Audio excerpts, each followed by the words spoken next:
basically a Let's legend. be clear. Hip hop culture permeates throughout basketball. It definitely does. It definitely That's does. like Without a the doubt. sixth element. I say Islam is the knowledge itself is the fifth, basketball is the sixth. You can't separate. I can't. none of those. I disagree with you most of the time, but on that topic, you would not be. Why are you drinking hot sauce, man? Breaking God. a nice container of water and some type of Arabic word on the I bottom. was like, how black That's is some of this that guy? He's special the nigga water. drinking hot sauce. Some Yeah. people got hot sauce in you their got bag. the halal one. Yeah, you know what I'm saying? Right. So listen. Heavily Today, we're gonna bring the age-old question that to me used to be easy, but now is being challenged by a current player.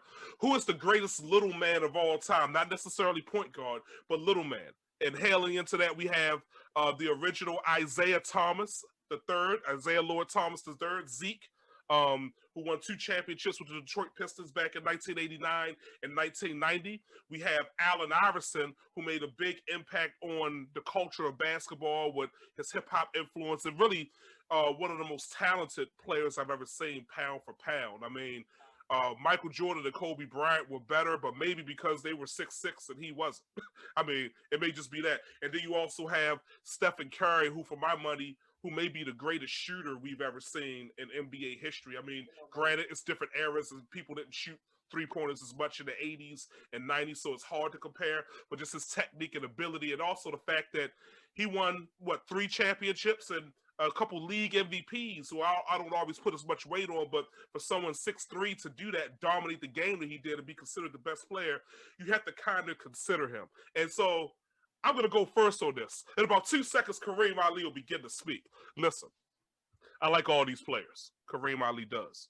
Allen Iverson maybe had some of the most talented of the 3 players as far as just being a pure offensive force and being able to dominate the game, a game of giants, a game where Shaquille O'Neal and Tim Duncan and Kobe Bryant were some of the best players, Vince Carter, Tracy McGrady.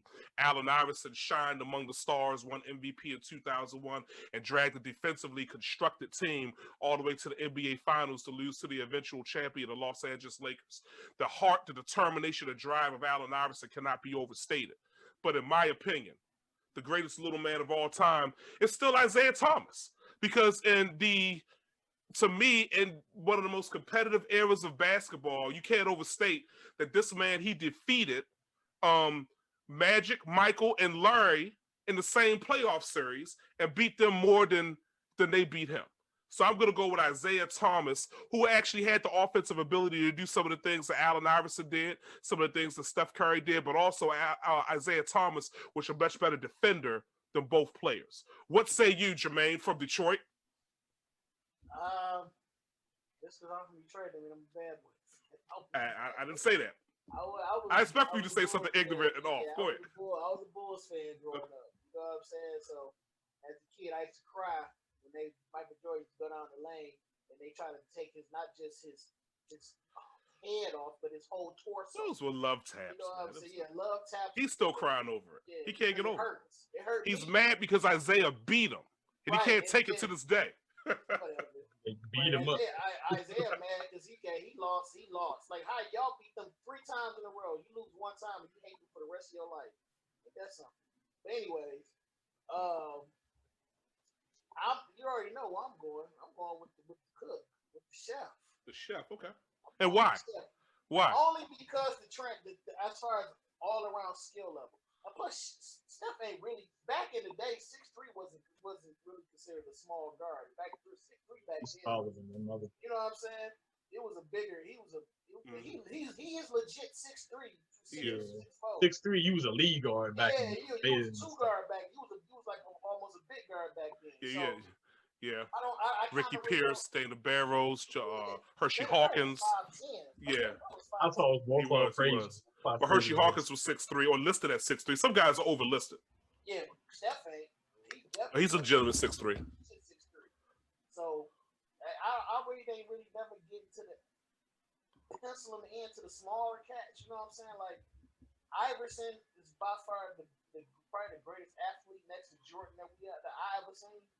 You know what I'm saying? As far as pound, like, just athletic, can do anything under the sun, especially for his size.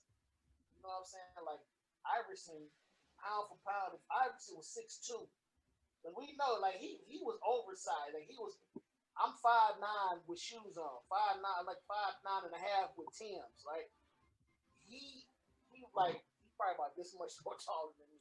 He's 5'11" and a half. Yeah, he like 165, maybe 170 tops. He can do everything. He can jump with the best of them. He was quicker than everybody. Long arms. He would dunk. He was dunking like cats. We weren't used to that. You know what I'm saying? Like we used to see short cats dunk, but they weren't dunking all the time. You know what I'm saying? Okay. Like, every game. So as far like little bitty guys, the Zeke is legit 6'1", 6'2". You know what I'm saying? He legit. But Steph is just like, I think because of this era, this is one of those eras where you don't appreciate, like, because you already know where I'm about to go. A certain demographic of fans appreciates great people of greatness. Like this era is so whack that they overhype one player but shit on everybody else. You know what I'm saying? So, it wasn't like that. A little more. Name names. You know, it started with a Brown and end with a sexuals. Them guys. Wait a minute. You don't think that in the two eras before that, in the Michael Jordan era, that they don't elevate Michael Jordan to make it seem like no one else ever played? Right. That's the niggas who saw basketball. That the thing about it, we still like because of that. Even because of that, when it transcended the Kobe era to the LeBron era, like that's because of the internet, right? Like, we already know the internet. But the thing about it, even with Jordan, we saw him growing up, right? So we saw what he had to earn to get there. Even with Steph, right? Nobody seen the 2015. Nobody in life. Anybody who say they saw the 2015 Warriors come where they coming from, they lying. Because they lost in the first round the year before, right? I didn't see it. I saw Mark Jackson. I saw Mark Jackson coaching his ass off. I saw that. Yeah. Okay. So I'm not a Mark Jackson fan, but I mean to think about it with Steph, like once he got healthy, the whole league just changed, right? It changed. The thing about it with both, we're in the era of the super teams now, you know. But he because of a lot of that. He created. Like he was drafted. Draymond wasn't even playing like that. They built their team organically. They did. Right. Yeah. No, but the response to that team, the way it was built, that team was so well put together. The response was the super teams.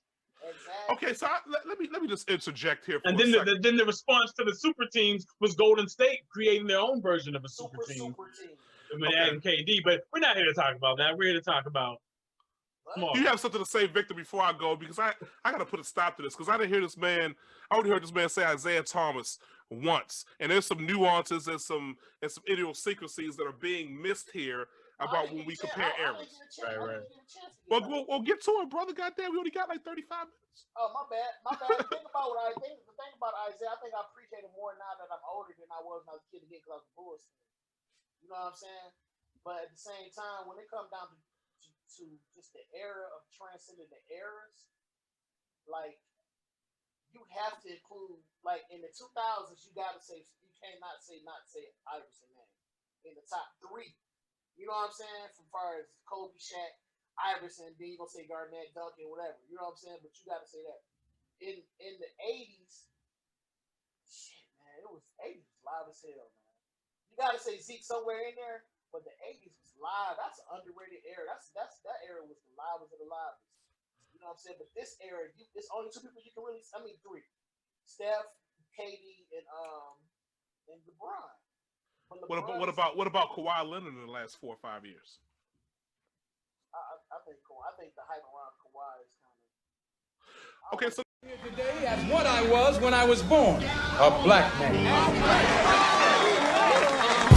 Your racism bounces off me, I'm bulletproof. Your prejudice gets deflected, I'm bulletproof. Your hatred can't penetrate me, I'm bulletproof.